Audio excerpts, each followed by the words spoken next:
इन बातों के पश्चात यहूदियों का एक पर्व हुआ और यीशु यरूशलेम को गया।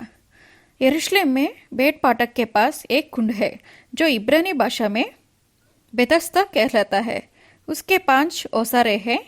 इनमें बहुत से बीमार, अंधे, लंगड़े और सूखे अंग वाले पानी के हिलने की आशा में पड़े रहते थे, क्योंकि नियुक्त समय पर परमेश्वर के स्वर्गदूत कुंड में उतरकर पानी को हिलाया करते थे। पानी हिलते ही जो कोई पहले उतरता वह चंगा हो जाता था, चाहे उसकी कोई बीमारी क्यों ना हो। वहाँ एक मनुष्य था जो 38 वर्ष से बीमारी में पड़ा था। यीशु ने उसे पड़ा हुआ देखकर और यह जानकर कि वह बहुत दिनों से इस दशा में पड़ा है, उससे पूछा, क्या तू चंगा होना चाहता है? उस बीमार ने उसको उत्तर दिया, हे प्रभु, मेरे पास कोई मनुष्य नहीं कि जब पानी हिलाया जाए तो मुझे कुंड में उतारे, परंतु मेरे पहुंचते पहुंचते दूसरा मुझसे पहले उतर जाता है। यीशु ने उससे कहा, उठ, अपनी खाट उठा और चल फिर। वह मनुष्य तुरंत चंगा हो गया और अपने खाट उठाकर चलने फिरने लगे। वह सब्त का दिन था, इसलिए यहूदी उसे जो चंगा हुआ था कहने लगे, आज तो सब्त का दिन है, तुझे खाट उठाना उचित नहीं। उसने उन्हें उत्तर दिया, जिसने मुझे चंगा किया उसी ने मुझसे कहा, अपनी खाट उठा और चल फिर। उन्होंने उससे पूछा, वह कौन मनुष्य है जिसने तुझसे कहा, खाट उठा और चल फिर? परंतु जो चंगा हो गया था वह नहीं जानता था कि वह कौन है, क्योंकि उस जगह में भीड़ होने के कारण यीशु वहां से हट गया था। इन बातों के बाद वह यीशु को मंदिर में मिला। यीशु ने उससे कहा, देख, तू चंगा हो गया है, फिर से पाप मत करना, ऐसे ना हो कि इससे कोई भारी विपत्ति तुझ पर आ पड़े।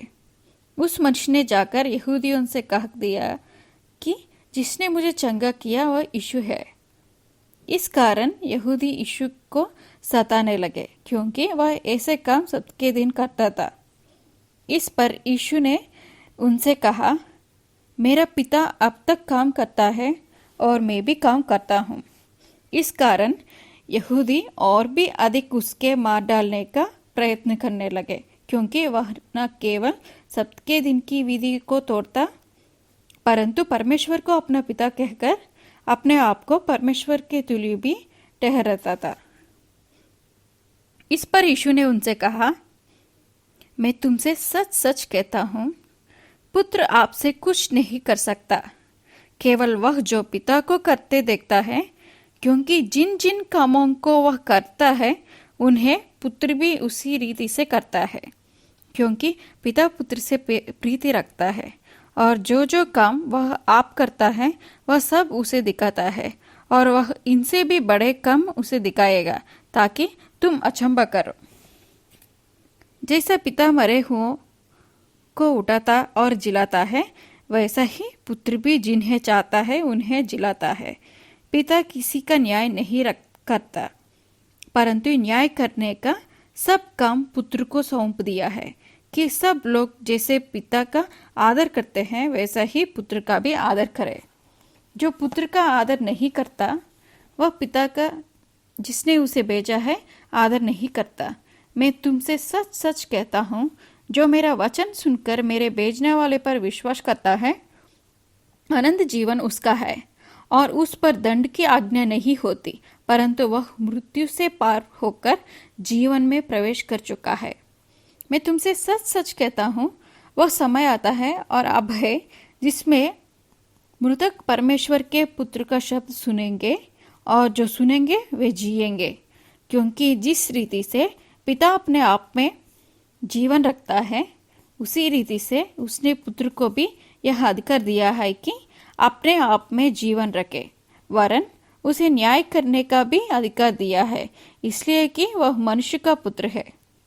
इससे अचंभा मत करो, क्योंकि वह समय आता है कि जितने कब्रों में हैं वे उसका शब्द सुनकर निकलाएंगे। जिन्होंने भलाई की है वे जीवन के पुनरुत्थान के लिए जी उठेंगे, और जिन्होंने बुराई की है वे दंड के पुनरुत्थान के लिए जी उठेंगे।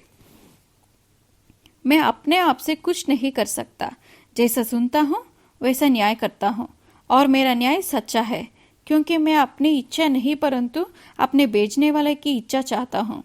यदि मैं आप ही अपनी गवाही दूं तो मेरी गवाही सच्ची नहीं, एक और है जो मेरी गवाही देता है, और मैं जानता हूँ कि मेरी जो गवाही वह देता है वह सच्ची है।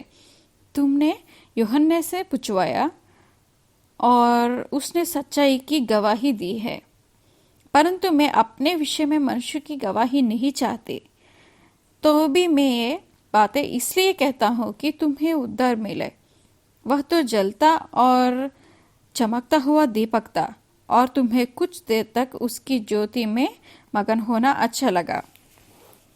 परंतु मेरे पास जो गवाही है वह यूहन्ना की गवाही से बड़ी है, क्योंकि जो काम पिता ने मुझे पूरा करने को सौंपा है, अर्थात यही काम जो मैं करता हूँ, वे मेरे गवाह है कि पिता ने मुझे भेजा है, और पिता जिसने मुझे भेजा है उसी ने मेरी गवाही दी।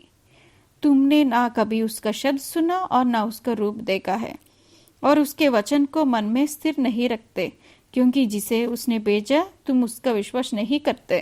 तुम पवित्र शास्त्र में ढूंढते हो क्योंकि समझते हो कि उसमें अनंत जीवन तुम्हें मिलता है, और यह वही है जो मेरी गवाही देता है।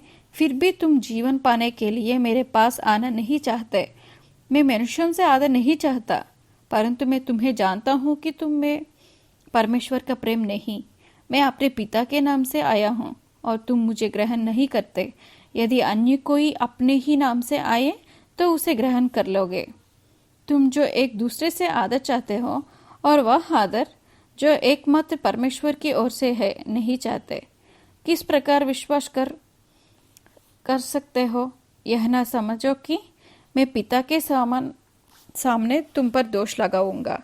तुम पर दोष लगाने वाले तो मूसा है, जिस पर तुमने भरोसा रखा है, क्योंकि यदि तुम मूसा का विश्वास करते तो मेरा भी विश्वास करते, इसलिए कि उसने मेरे विषय में लिखा है।